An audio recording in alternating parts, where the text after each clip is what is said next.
नमस्कार। हरियाणा विद्यालय शिक्षा विभाग द्वारा प्रसारित किए जा रहे एजुसेट कार्यक्रम में आप सभी का हार्दिक स्वागत है। बहुत बहुत अभिनंदन है। एजुसेट प्रसारण की श्रृंखला में आज हम 11वीं कक्षा के आरोह भाग 1 में संकलित राम नरेश त्रिपाठी द्वारा रचित कविता पथिक का अध्ययन करेंगे। पथिक कविता में प्रकृति का मनोरम चित्रण किया गया है। प्रकृति की सुंदरता को देखकर कवि सबसे दूर हो जाते हैं और प्रकृति के अनुपम सौंदर्य में खो जाते हैं। कविता का विस्तार से अध्ययन करने से पहले आइए कवि के जीवन के महत्वपूर्ण बिंदुओं पर चर्चा कर लेते हैं। पूर्व छायावाद युग से संबंध रखने वाले कवि राम नरेश त्रिपाठी का जन्म उत्तर प्रदेश के जौनपुर जिले के कोयरीपुर गांव में हुआ। इनके पिता का नाम रामदत्त त्रिपाठी था। इनके पिता भागवत भक्त एवं रामायण प्रेमी थे। पिता के व्यक्तित्व की गहरी छाप इन पर पड़ी। पिता के इन्हीं गुणों के प्रभाव से त्रिपाठी जी हिंदी साहित्य सृजन की ओर अग्रसर हुए। धर्मनिष्ठा, निर्भीकता और आत्मविश्वास की भावना इनमें फूट फूट कर भरी थी। दृढ़ता, निर्भीकता और आत्मविश्वास का गुण इन्हें परिवार से ही मिला था। राम नरेश त्रिपाठी जी की शिक्षा की अगर हम बात करें तो इनकी आरंभिक शिक्षा गांव के प्राथमिक विद्यालय में ही हुई। इससे आगे की शिक्षा प्राप्त करने के लिए इन्हें जौनपुर जाना पड़ा, लेकिन किन्हीं कारणों के चलते त्रिपाठी जी अपनी शिक्षा अधिक समय तक जारी न रख सके। इन्होंने 9वीं कक्षा तक ही शिक्षा प्राप्त की। इसके बाद 18 वर्ष की आयु में त्रिपाठी जी कलकत्ता चले गए, जहां बाद में स्वाध्याय द्वारा हिंदी के अतिरिक्त अंग्रेज़ी, उर्दू, संस्कृत, बंगला एवं गुजराती भाषाओं में गंभीर अध्ययन किया। ये स्वभाव से बड़े परिश्रमी, मननशील व अध्ययनशील थे। इन्होंने साहित्य सेवा को अपने जीवन का लक्ष्य बनाया। 16 जनवरी 1962 में साहित्य सेवा करते करते इन्होंने अंतिम सांस ली। साहित्यिक रचनाएं। राम नरेश त्रिपाठी बहुमुखी प्रतिभा के धनी थे। इन्होंने हिंदी साहित्य के विभिन्न विधाओं पर अपनी लेखनी चलाई। हिंदी साहित्य को समृद्ध करने में इनका महत्वपूर्ण स्थान है। 72 वर्ष के जीवन काल में इन्होंने लगभग 100 पुस्तकें लिखी। ग्राम गीतों का संकलन करने वाले हिंदी के प्रथम कवि थे, जिन्होंने गांव-गांव जाकर ग्राम गीतों का संकलन किया, जो कि कविता कौमुदी में संकलित है। इनकी प्रमुख काव्य रचनाएं हैं मिलन, पथिक, मानसी, जो कि खंड काव्य हैं। इसके अतिरिक्त है स्वप्न, जो कि स्फुट कविता संग्रह है, जिसकी रचना कवि ने मात्र 15 दिनों में की थी। इसके लिए इन्हें हिंदुस्तान साहित्य अकादमी पुरस्कार से भी अलंकृत किया गया। इनके प्रमुख उपन्यास हैं वीरांगना, वीरबाला, मारवाड़ी और पिशाचनी। इनके प्रमुख नाटक हैं जयंत, प्रेमलोक, अजनबी आदि। इनके प्रमुख आलोचनात्मक कृतियां हैं तुलसीदास और उनकी कृतियां, हिंदी साहित्य का संक्षिप्त इतिहास। अब बात कर लेते हैं इनके साहित्यिक विशेषताओं की। त्रिपाठी जी के साहित्य में नवीन आदर्श और नवयुग के संकेत परिलक्षित होते हैं। राम नरेश त्रिपाठी युग के कवियों ने समाज सुधार को अधिक महत्व दिया, लेकिन राम नरेश त्रिपाठी ने प्रेम को अपनी रचनाओं का विषय बनाया। उन्होंने व्यक्तिगत प्रेम के साथ साथ देश प्रेम और प्रकृति प्रेम की भी अभिव्यक्ति की। इनके साहित्य में देश प्रेम और मानव प्रेम की भावनाएं बड़े सुंदर ढंग से चित्रित हुई हैं। इनके द्वारा रचित पथिक और मिलन खंड काव्य इन्हीं विशेषताओं के कारण बहुत अधिक लोकप्रिय हुए। भारतवर्ष की प्राकृतिक सुषमा और पवित्र प्रेम भी इनके साहित्य में बहुत ही सुंदरता के साथ चित्रित हुए हैं। भाषा शैली। त्रिपाठी जी के साहित्य की भाषा सरल, सहज एवं साहित्यिक खड़ी बोली रही है। इनके साहित्य में माधुर्य और ओज गुण का अनूठा चित्रण हुआ है। शैली सरस, सहज एवं प्रवाहपूर्ण है।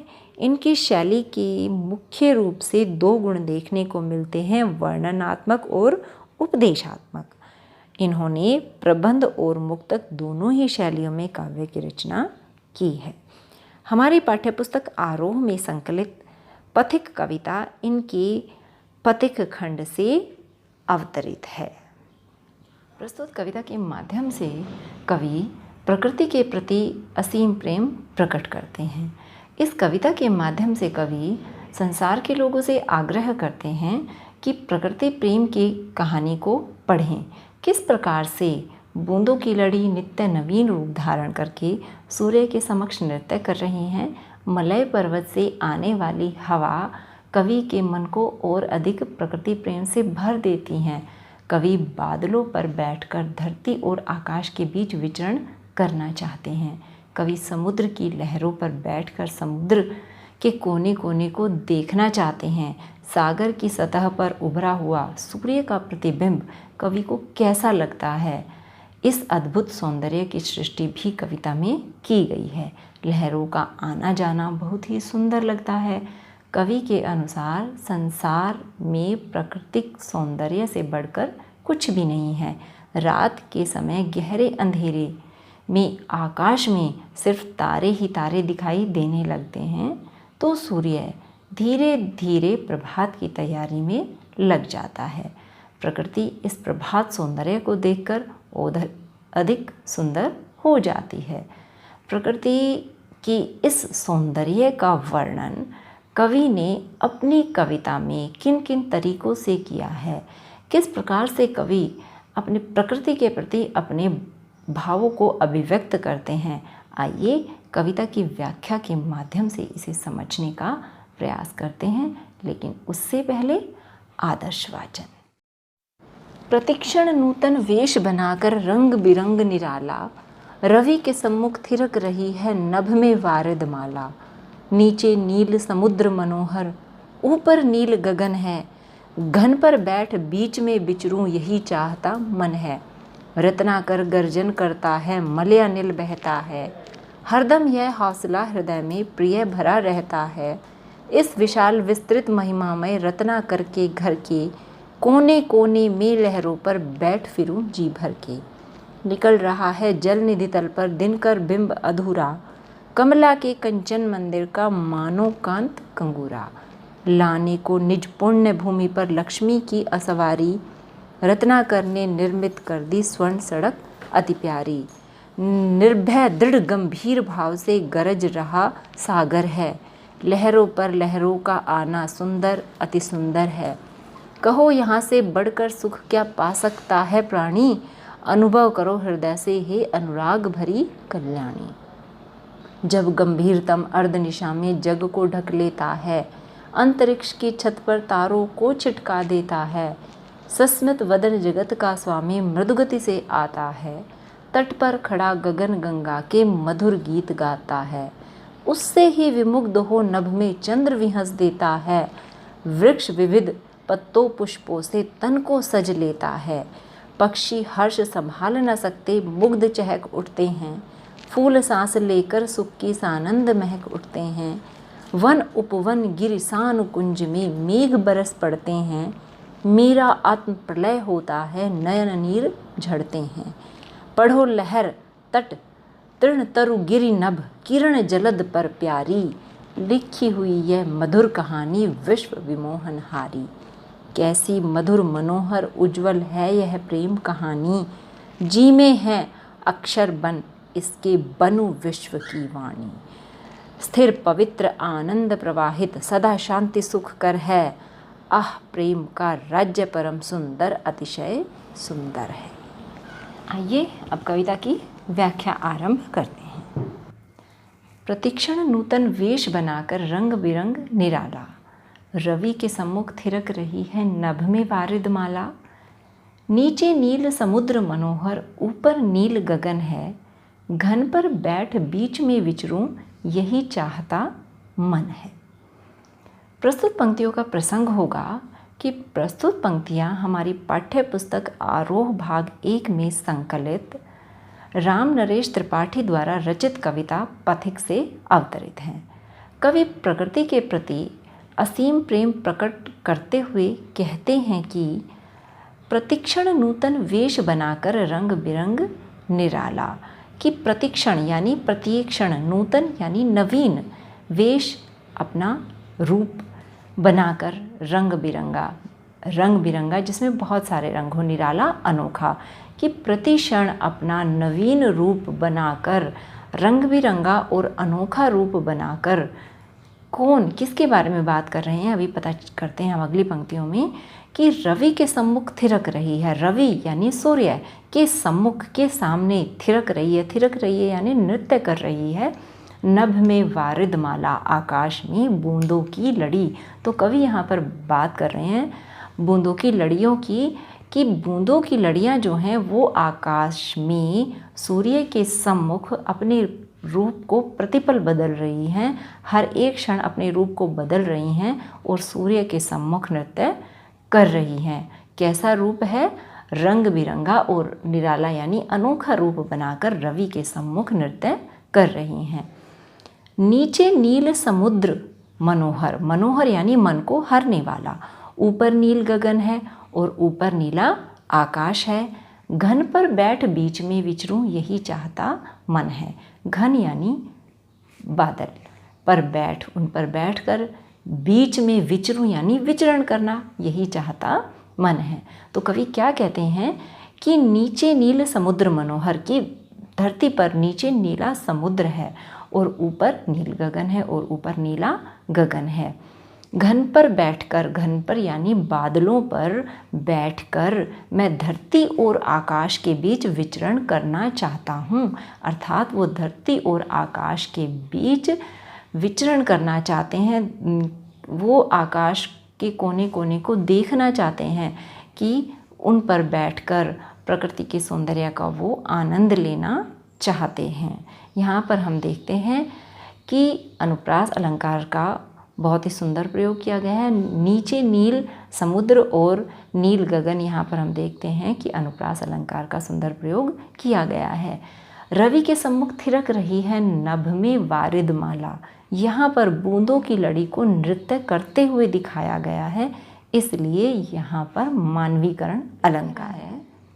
अगली पंक्तियाँ हैं, रत्नाकर गर्जन करता है मलयानिल बहता है, हरदम यह हौसला हृदय में प्रिय भरा रहता है।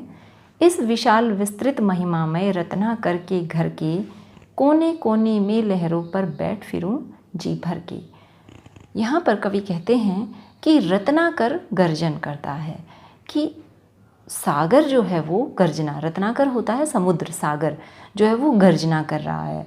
मलयानिल बहता है और मलय पर्वत से आने वाली ठंडी और सुगंधित हवाएं बह रही हैं। हरदम यह हौसला हृदय में प्रिय भरा रहता है। और प्रकृति के इस सौंदर्य को देखकर कवि के मन में ये हौसला जो है वो भर जाता है कि हरदम यह हौसला हृदय में।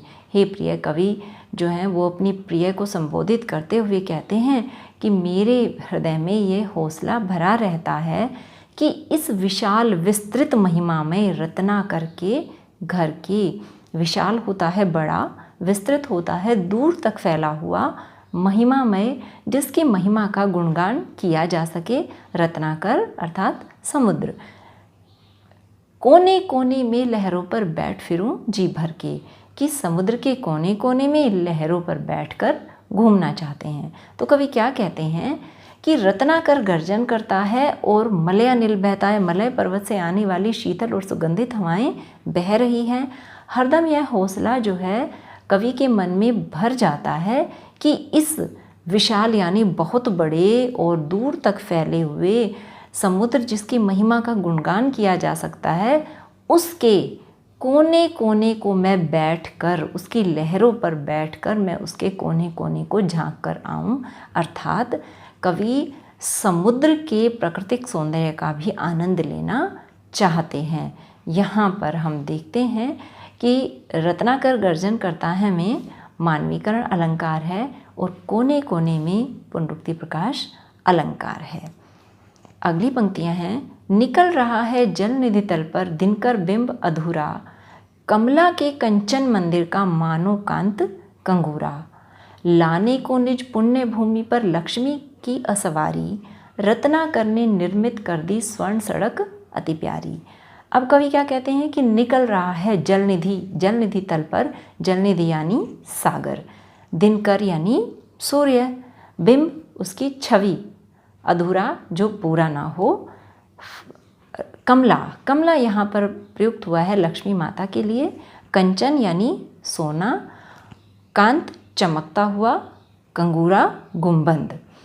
तो कवि कहते हैं कि निकल रहा है जल निधि तल पर दिनकर बिंब अधूरा, कि समुद्र के तल पर सूर्य का जो प्रतिबिंब है वो अभी अधूरा दिखाई दे रहा है।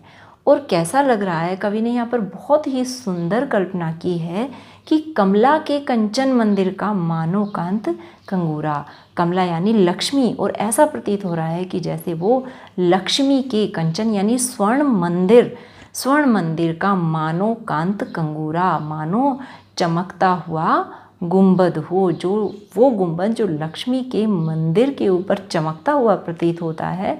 ऐसा प्रतीत होता है कि जैसे जो सूर्य का प्रतिबिंब है जो जलनिधि तल पर दिखाई दे रहा है, जो सागर के तल पर दिखाई दे रहा है, वो ऐसा प्रतीत हो रहा है जैसे लक्ष्मी माता के मंदिर के गुंबद का चमकता हुआ सोने का कंगूरा है या गुंबद है।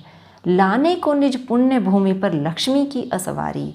अब कवि क्या कहते हैं कि लाने को निज यानी अपनी, पुण्य यानी पवित्र, लक्ष्मी की असवारी यानी सवारी, रत्नाकर ने निर्मित कर दी स्वर्ण सड़क अति प्यारी। रत्नाकर होता है सागर, निर्मित करना, निर्माण कर देना, स्वर्ण सड़क सोने की सड़क। तो कवि क्या कहना चाहते हैं इन पंक्तियों के माध्यम से कि लाने को निज पुण्य भूमि पर, कि अपनी इस पवित्र भूमि पर लक्ष्मी की असवारी को लाने के लिए, लक्ष्मी माता को इस पुण्य भूमि पर लाने के लिए रत्नाकर अर्थात सागर ने निर्मित कर दी। क्या निर्मित कर दी है?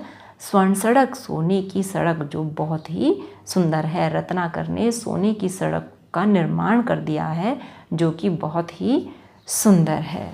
कहने का तात्पर्य यह है कि जब उगते हुए सूर्य का प्रकाश सागर के तल पर फैल जाता है तो सोने की सड़क के समान लगता है। इसलिए कवि को ऐसा लगता है कि सागर ने लक्ष्मी माता की सवारी के लिए सोने की सड़क का निर्माण कर दिया। इन पंक्तियों में हम देखते हैं कि कमला के कंचन मंदिर का मानो कांत कंगूरा, यहाँ पर उत्प्रेक्षा अलंकार है, और रत्नाकर ने निर्मित कर दी स्वर्ण सड़क अति प्यारी। यहाँ पर रत्नाकर अर्थात सागर ने सड़क का निर्माण किया है। प्रकृति पर मानवीय क्रियाओं का आरोप है, इसलिए यहाँ पर मानवीकरण अलंकार है। अगली पंक्तियाँ हैं, निर्भय दृढ़ गंभीर भाव से गरज रहा है सागर, लहरों पर लहरों का आना सुंदर अति सुंदर है, कहो यहाँ से बढ़कर सुख क्या पा सकते हो प्राणी, अनुभव करो हृदय से हे अनुराग भरी कल्याणी। कवि कहते हैं कि निर्भय दृढ़ गंभीर भाव से, निर्भय बिना डर के, दृढ़ जो दृढ़ है जिसे कोई नहीं हिला सकता, गंभीर यानी गहरे भाव से सागर गर्जना कर रहा है, गरज रहा है। सागर जो है वो निडर होकर निश्चय और गंभीर गहरे भाव से गरज रहा है। लहरों पर लहरों का आना, जब सागर पर एक लहर के बाद दूसरी लहर आती है तो वो बहुत ही सुंदर लग रही है। कवि कहते हैं कि इस प्राकृतिक सौंदर्य से बढ़कर, कहो यहाँ से बढ़कर सुख क्या पा सकते हो प्राणी। कवि कहते हैं कि हे प्राणी, क्या तुम इस प्राकृतिक सौंदर्य से बढ़कर सुख कहीं पा सकते हो, अनुभव करो हे प्रिय। कवि अप्रिय को संबोधित करते हुए कहते हैं कि हे प्रिय, हे कल्याणी, तुम इसे अपने हृदय से अनुभव करो कि क्या तुम इस सुख से बढ़कर सुख कहीं पर पा सकते हो। अगली पंक्तियां हैं, जब गंभीरतम अर्ध निशा में जग को ढक लेता है। अब कवि कहते हैं कि जब गंभीरतम अर्ध निशा में जग को ढक लेता है, अंतरिक्ष की छत पर तारों को छिटका देता है, सस्मित वदन जगत का स्वामी मृदुगति से आता है, तट पर खड़ा गगन गंगा के मधुर गीत गाता है।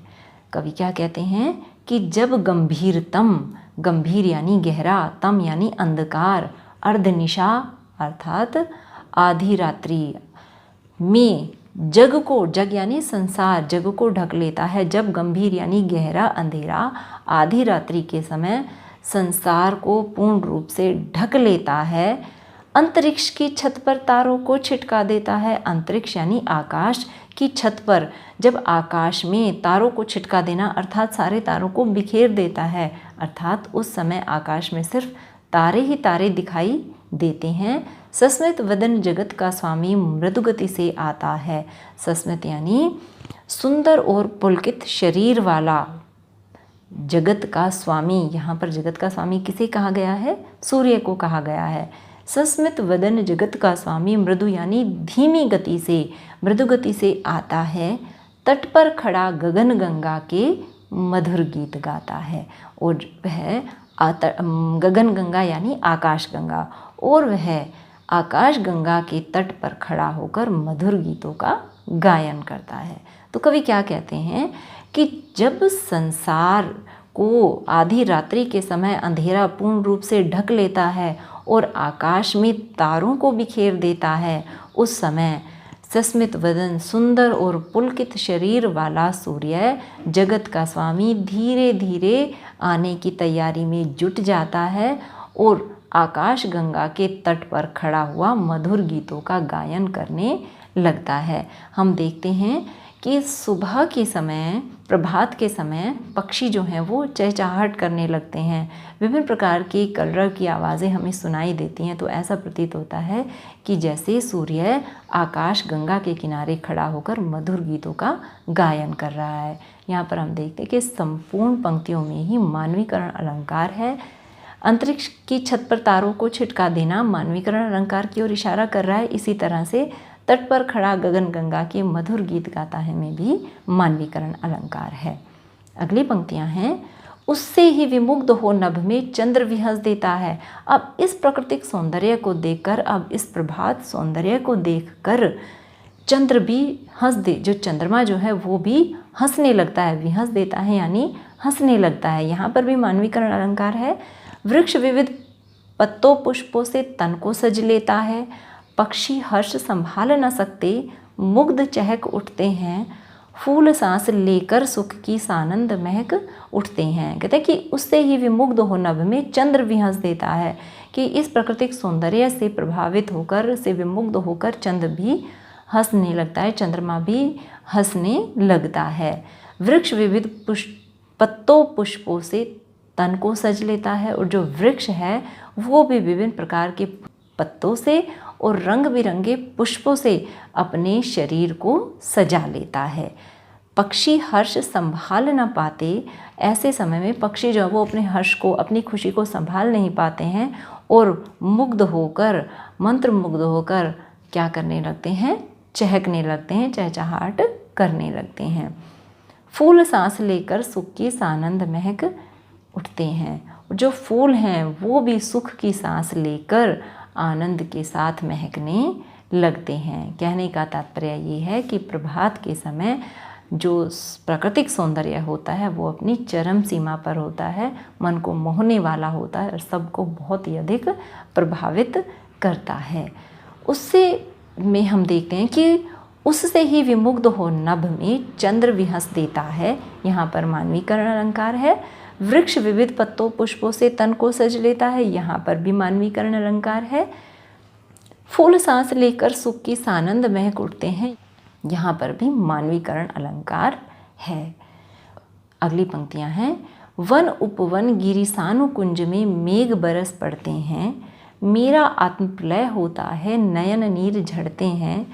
पढ़ो लहर तट तृण तरु गिरि नभ, किरण जलद पर प्यारी। लिखी हुई यह मधुर कहानी विश्व विमोहन हारी। अब कवि क्या कहते हैं कि वन पर जंगल, वन यानी जंगल, उपवन यानी बाग बगीचे, गिरी यानी पर्वत, सानु समतल स्थल, कुंज लताओं और वृक्षों के झुंड, मेघ यानी बादल बरस पड़ते हैं, कि इन सभी पर क्या होता है? बादल बरस पड़ते हैं, अर्थात बरसात होने लगती है। कहाँ पर होने लगती है? जंगल में होने लगती है, बाग बगीचों में होने लगती है, पर्वतों पर होने लगती है, समतल स्थल पर और पेड़ों के झुंडों पर, लताओं के झुंडों पर बरसात होने लगती है, बादल बरसने लगते हैं। मेरा आत्म प्रलय होता है। जब बादल बरसने लगते हैं तो कवि का हृदय भाव विभोर हो जाता है और उसमें विचारों का मंथन होने लगता है। नयन नीर झड़ते हैं और इस भाव विभोर के कारण, इस आत्म प्रलय के कारण, इस आत्म मंथन के कारण कवि के नयनों से नीर झड़ने लगते हैं, अर्थात कवि की आंखों से खुशी के आंसू बहने लगते हैं। पढ़ो लहर तट तृण तरु गिरि नभ, किरण जलद पर प्यारी, लिखी हुई है मधुर कहानी विश्व विमोहन हारी। कवि बहुत अधिक प्रसन्न हो जाते हैं, जिसके कारण उनकी आँखों से पानी गिरने लगता है, खुशी के आंसू गिरने लगते हैं। तो कवि क्या कहते हैं कि पढ़ो लहर, कि पढ़ो तुम हे मनुष्य, हे मानव, हे प्रिय, तुम पढ़ो लहर। तट यानी किनारा, तृण यानी तिनका, तरु यानी वृक्ष, गिरि यानी पर्वत, नभ यानी आकाश और किरण सूर्य की किरणें, जलद यानी बादल पर प्यारी, बादल पर हे प्यारी, हे प्रिय, बादल पर कुछ लिखा हुआ है। क्या लिखा हुआ है? लिखी हुई है मधुर कहानी, लिखी हुई है एक मधुर, बहुत ही अच्छी कहानी, मधुर कहानी लिखी हुई है विश्व विमोहन हारी, जो विश्व को मोहने वाली है, वो कहानी लिखी हुई है।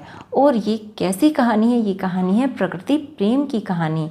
तो कवि यहाँ पर प्रकृति के प्रति अपने प्रेम को प्रकट करते हुए बताते हैं कि विश्व को मोहने वाली, विश्व को के मन को हरने वाली ये प्रेम की कहानी, प्रकृति प्रेम की कहानी कहाँ पर लिखी हुई है? लहरों पर लिखी है, किनारों पर लिखी है, तिनकों पर लिखी है, पेड़ों पर लिखी है, पर्वत पर लिखी है, आकाश में लिखी है, सूर्य की किरणों पर लिखी है, बादलों पर लिखी है, प्रकृति की हर चीज़ पर वो कहानी लिखी हुई है। उस कहानी को तुम पढ़ो, तुम्हें हर जगह प्रकृति का सुंदर दृश्य देखने को मिलेगा, वही सुंदर दृश्य है जो हमारे मन को मोहित करता है। अगली पंक्तियाँ हैं, कैसी मधुर मनोहर उज्ज्वल है यह प्रेम कहानी। कवि कहते हैं यहाँ पर कि कैसी मधुर मनोहर और उज्ज्वल है ये जो प्रेम कहानी है, ये कैसी मधुर है, कैसी मनोहर है और कैसी उज्ज्वल है, मन को हरने वाली है, साफ है, स्वच्छ है और निर्मल है। यह प्रेम कहानी है जो बहुत ही सुंदर है, हमें प्रभावित करने वाली है, इसमें किसी प्रकार का कोई छल कपट नहीं है। जी में है अक्षर बन इसके। कवि अब क्या कहते हैं कि मैं इस प्रेम कहानी का अक्षर बनना चाहता हूँ। जी में है अक्षर बन इसके, बनूं विश्व की वाणी और विश्व को वाणी दूं। अर्थात कवि चाहते हैं कि वो इस प्रकृति प्रेम की कहानी को लिखें और सारा संसार उनके द्वारा लिखी हुई इस कहानी को पढ़े। स्थिर पवित्र आनंद प्रवाहित, यह कहानी कैसी है? स्थिर है, पवित्र है और आनंद प्रवाहित करने वाली है, खुशी देने वाली है, सदा शांति सुख कर है, सदा से ही शांति देने वाली है और सदा सुख देने वाली है। आह प्रेम का राज्य परम सुंदर, अतिशय सुंदर है। और कवि क्या कहते हैं कि आह प्रेम का जो राज्य है वो बहुत ही सुंदर है और बहुत अधिक सुंदर है। प्रस्तुत जो कविता है इसमें कवि प्रकृति के प्रति अपने असीम प्रेम को प्रकट करते हुए कहते हैं कि ये जो प्रेम का साम्राज्य है, ये जो आकाश में बूंदों का नृत्य है और जो सागर की लहरों का सौंदर्य है, कवि उससे बहुत अधिक प्रभावित होते हैं। सूर्य का उदय होना और बादलों का बरसना किस प्रकार से कवि को प्रभावित करता है, ये सभी कुछ इस कविता के अंदर बताया गया है। और कवि कहते हैं कि ये सारी एक प्रकृति प्रेम की कहानी है और इसी कहानी को पढ़ने के लिए कवि सबसे आग्रह भी करते हैं। कविता एक कामिनी के समान होती है, इसका जितना अधिक श्रृंगार किया जाता है उतनी ही सुंदर बनती है। आइए देखते हैं कवि ने किन किन तत्वों का समावेश कर कविता को सुंदर बनाने का प्रयास किया है। भाषा की अगर हम बात करें तो भाषा सरल, सहज एवं साहित्यिक खड़ी बोली का प्रयोग किया गया है। भाषा में लयात्मकता और गेयात्मकता का गुण विद्यमान है। संस्कृतनिष्ठ शब्दावली है, जैसे रत्नाकर, मलयानिल, विस्तृत आदि। विशेषणों का भी बहुत सुंदर प्रयोग हुआ है, जैसे विशाल, विस्तृत, महिमामय। और इसके साथ साथ हम देखते हैं कि प्रसाद गुण विद्यमान है। अभिधा शब्द शक्ति के साथ शांत रस का परिपाक हुआ है। और अलंकार को अगर देखें तो कविता में हमें अनुप्रास अलंकार, उत्प्रेक्षा अलंकार, पुनरुक्ति प्रकाश अलंकार और मानवीकरण अलंकार का सुंदर प्रयोग दिखाई देता है। हम देखते हैं कि नीचे नील समुद्र मनोहर, ऊपर नील गगन है में अनुप्रास अलंकार का बहुत ही सुंदर प्रयोग हुआ है। उत्प्रेक्षा अलंकार का उदाहरण देखिए कि कमला की कंचन मंदिर का मानो कांत कंगूरा। उसी प्रकार से पुनरुक्ति प्रकाश अलंकार का एक उदाहरण देखिए कि कोने कोने में लहरों पर बैठ फिरूं जी भर के। और मानवीकरण अलंकार तो पूरी कविता में बिखरा हुआ है, जैसे रत्नाकर ने निर्मित कर दी स्वर्ण सड़क अति प्यारी। यहाँ पर सागर के द्वारा स्वर्ण सड़क का निर्माण किया गया है, तो मानवीकरण अलंकार है। इसी प्रकार से उससे ही विमुग्ध हो नभ में चंद्र भी हंस देता है। यहाँ पर चंद्रमा को हंसते हुए दिखाया गया है। प्रकृति पर मानवीय क्रियाओं का आरोप है, इसलिए यहाँ पर भी मानवीकरण अलंकार है। और इस प्रकार के उदाहरण पूरी कविता में बिखरे हुए हैं। और बिंब योजना ने तो कविता को और भी सुंदर बना दिया है। पूरी कविता में दृश्य बिंब देखने लायक है। और आइए अब कुछ कठिन शब्दों को भी देख लेते हैं। इसमें प्रमुख हैं रवि का अर्थ होता है सूर्य, प्रतिक्षण हर पल या हर समय, निराला अनोखा, सस्मित वदन पुलकित या आनंदित शरीर वाला, वारिधमाला गिरती हुई वर्षा की लड़ियाँ, रत्नाकर सागर, जलनिधि इसका अर्थ भी सागर ही होता है, मलयानिल मलय पर्वत से आने वाली सुगंधित वायु, घन बादल, गंभीर गहरा, कंचन स्वर्ण, दिनकर सूर्य, कमला लक्ष्मी, कांत सुंदर, कंगूरा गुंबद, असवारी सवारी, अनुराग प्रेम, कल्याणी मंगलकारिणी, गिरी पर्वत, तट किनारा, तृण तिनका या घास, उपवन बगीचा, सानु समतल भूमि, कुंज वनस्पतियों का झुंड या लताओं का झुंड, आत्मप्रलय भाव विभोर होना, विमोहनहारी मुग्ध करने वाली, मन को हरने वाली, अतिशय बहुत अधिक। कविता के अध्ययन से हमने क्या समझा, क्या जाना? आइए इसका पता हम अभ्यास के प्रश्नों को हल करके लगाते हैं। अभ्यास का पहला प्रश्न है, पथिक का मन कहाँ विचरना चाहता है? उत्तर है, पथिक अर्थात कवि का मन प्राकृतिक सौंदर्य से बहुत अधिक प्रभावित है। प्रतिपल बूंदों की लड़ियाँ नए नए रूप में सूर्य के समक्ष नृत्य कर रही हैं। इन दृश्यों को देखकर कवि का मन भी करता है कि वह बादलों पर बैठकर धरती और आकाश के बीच विचरण करें और प्राकृतिक सौंदर्य का आनंद लें। अगला प्रश्न है, सूर्योदय वर्णन के लिए किस प्रकार के बिंबों का प्रयोग किया गया है? उत्तर है, प्राकृतिक सौंदर्य की छटा को देखकर कवि बहुत अधिक मुग्ध हो गए हैं। यहाँ कल्पना की चरम सीमा देखने को मिलती है। उगते हुए सूर्य का अधूरा बिंब जब सागर की सतह पर पड़ता है तो सूर्य का अधूरा बिंब लक्ष्मी के स्वर्ण मंदिर के चमकते हुए गुंबद के समान लगता है। और जब उगते हुए सूर्य का प्रकाश सागर की सतह पर फैल जाता है तो ऐसा प्रतीत होता है जैसे सागर ने लक्ष्मी की सवारी को पुण्य भूमि पर लाने के लिए स्वर्ण सड़क का निर्माण कर दिया है। यहाँ पर दृश्य बिंब का बहुत ही सुंदर प्रयोग किया गया है। साथ के साथ यहाँ पर हम देखते हैं कि मानवीकरण अलंकार भी है। अगला प्रश्न है, आशय स्पष्ट करें। पहला है, सस्मित वदन जगत का स्वामी मृदु गति से आता है, तट पर खड़ा गगन गंगा के मधुर गीत गाता है। उत्तर है, यहाँ पर कवि सूर्य के उदय होने और रात्रि के जाने की ओर संकेत करते हैं। अर्धरात्रि में जब चारों ओर अंधकार फैल जाता है और आकाश में तारे अपनी सुंदरता बिखेरते हैं, तो सुंदर शरीर वाला जगत का स्वामी सूर्य मंद गति से मुस्कान बिखेरता हुआ आता है और सूर्य आकाशगंगा के किनारे खड़े होकर मधुर गीतों का गायन करता है। कहने का अभिप्राय है कि उषा काल का समय निकट है और सूर्य उदय होने वाला है। इस प्रश्न का अगला भाग है, कैसी मधुर मनोहर उज्जवल है यह प्रेम कहानी, जी में है अक्षर बन इसके बनो विश्व की वाणी। उत्तर है, कवि प्रकृति प्रेमी हैं।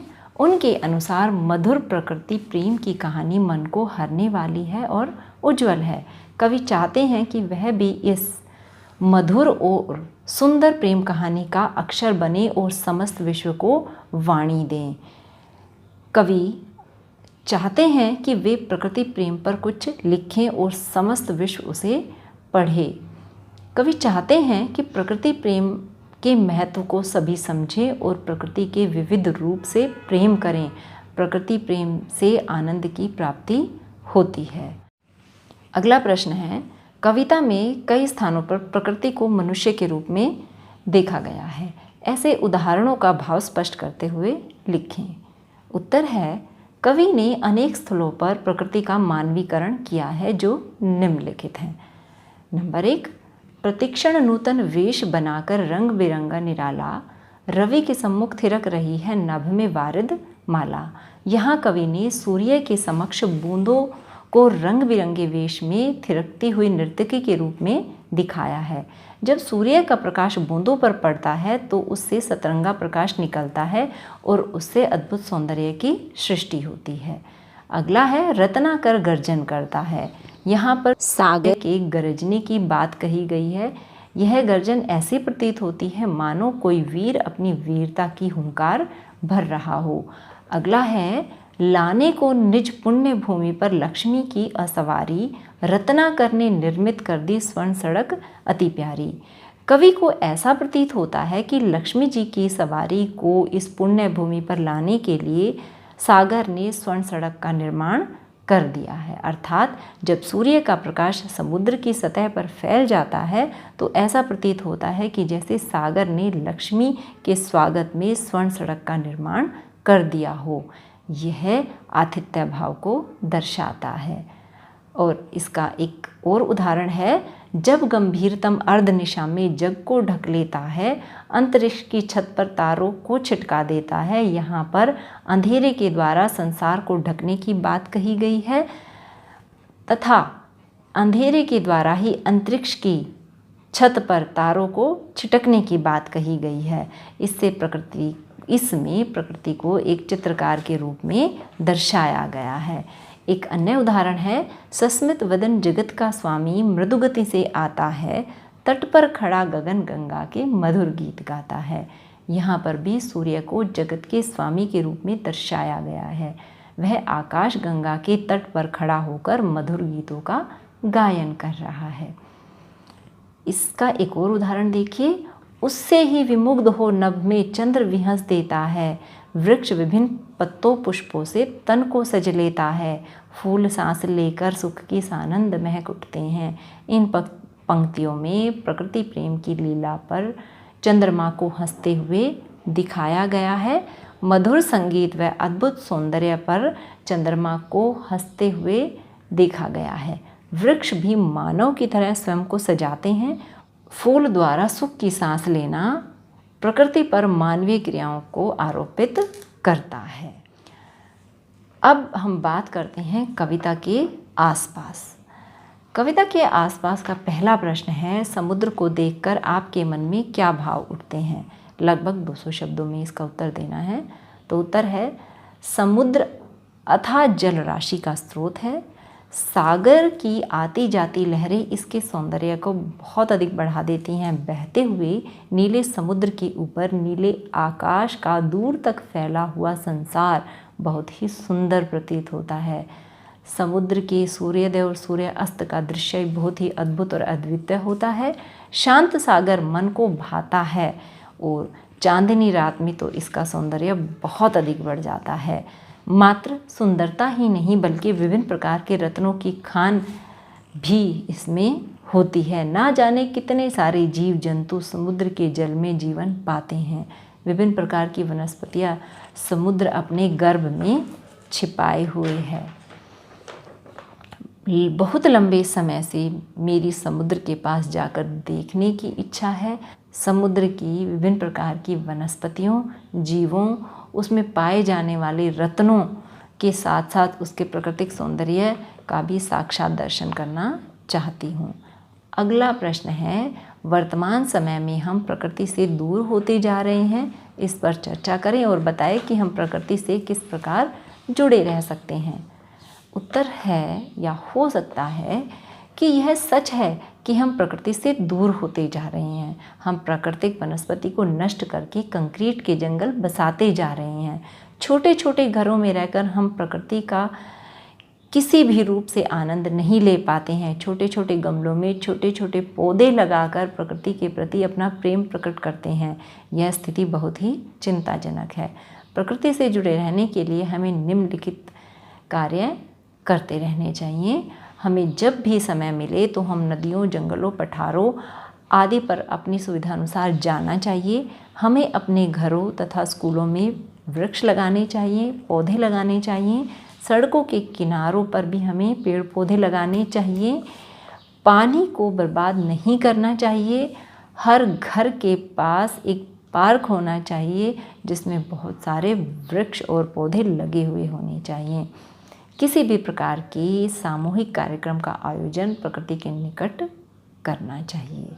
इस प्रकार हम कुछ हद तक प्रकृति की रक्षा कर सकते हैं। तो ये थी राम नरेश त्रिपाठी द्वारा रचित कविता पथिक। आशा है आपको अच्छे से समझ आ गई होगी। धन्यवाद।